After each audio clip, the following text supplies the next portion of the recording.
पे आपको याद होगा, हम उस पीरियड के लोग हैं, आप भी बहुत सारे ऐसे होंगे उनमें से, आप में से, आप तो ज्यादातर आजकल के ही बच्चे हैं। जिस समय हमें एक स्लेट होती थी, उस स्लेट पे हमें चौक से लिखवाया जाता था, फिर हम उसको रब करते थे और फिर चौक से लिखते थे।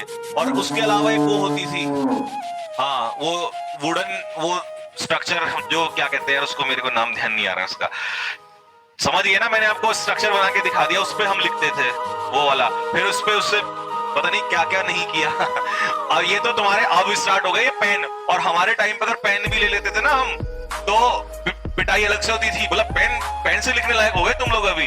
तो कई साल तक तो बचपन में ये रहता था पेन से भी नहीं लिखने देते थे, पेंसिल, और पेंसिल तो बहुत दूर की बात है, सबसे पहले चौक का यूज, ये चौक से पहले ये, और इंक होती ना काली वाली इंक, उसमें डिप करके उससे लिखते थे, और इतना वो नहीं लिखा जाता था जितना खुद काले हो जाते थे हम उसमें। तो वो वाली कहानी है हमारी। और सोचो कहां से हैंडराइटिंग आएगी, ये सारी चीजों में हम लोग डूबे हुए थे। तुम्हारी जिंदगी बहुत अच्छी है बेटा, तुम ऐसे युग में पैदा हुए हो जिसमें कोई समस्या नहीं है। हमें तो आधी से ज्यादा दिक्कत तो ये होती थी कि स्कूल में जाने से पहले उसको जो क्या कहते हैं, जो ये वुडन स्ट्रक्चर, यार मेरे को नाम नहीं आ रहा, क्या बताया था अभी, तख्ती, हाँ, तो वो जो तख्ती होती थी ना, तो उसको पहले ऐसे पोता करते थे दोनों तरफ से, हाँ, फिर उसको सुखाना पड़ता था, फिर मास्टर जी ने कहते नहीं गलत लिख के लाया तो कमबख्त फिर से धो के फिर से सुखाना पड़ता था। तो समस्या एक थोड़ी ना थी हमारे साथ, जिंदगी तो वैसी नर्क हो रखी बचपन से ही।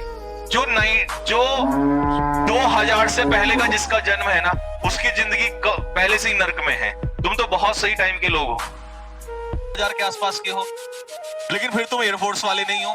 अगर 2000 से पहले वाले हो पक्का, फिर तो कोई फिर ये कहीं सीडीएस के आसपास वाला कैटेगरी का है। ये वाले बोर्ड तो अब आने स्टार्ट हो गए।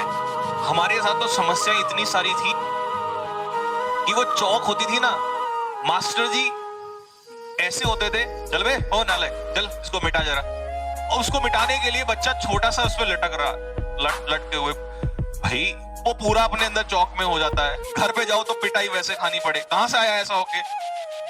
हाँ, माता जी हमारे टाइम की वैसे भी खतरनाक होती थी, मारने में बिल्कुल कोई कसर नहीं छोड़ती थी।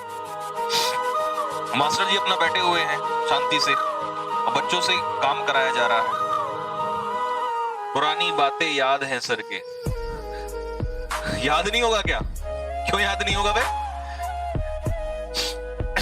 देखिएगा तीना तो दिक्कत नहीं होती, लेकिन क्योंकि कष्टदायक जिंदगी है पुरानी, तो पहले ऐसे ही होता था सारी चीजें। हम उस टाइम के लोग हैं जब इंटरनेट पे कभी जाते थे ना, तो चलाना नहीं आता था हमको, हमें कंप्यूटर से भी डर लगता था, कहीं इस पे कुछ टच कर दिया तो कुछ गड़बड़ ना हो जाए। उस जमाने के लोग हैं हम, कहीं इस पे टच कर दिया तो ऐसा ना हो जाए, पता नहीं इसमें कुछ गड़बड़ ना हो जाए, तो कंप्यूटर को टच भी नहीं करते थे। आजकल छोटा सा बच्चा लेके पहले ही बैठ जाता है, पापा मारियो खेलूंगा, पापा ये, पापा पापा पापा भी उसको ले ले ले बेटा, रे मेरा बच्चा। तो अभी बहुत समय बदल गया है, और इसीलिए फिर वो बेटा भी बचपन से मोबाइल में ही लगा रहता है। फिर उसकी आंखें खराब हो जाएंगी तो पापा उसको लेके जाएंगे फिर हॉस्पिटल में।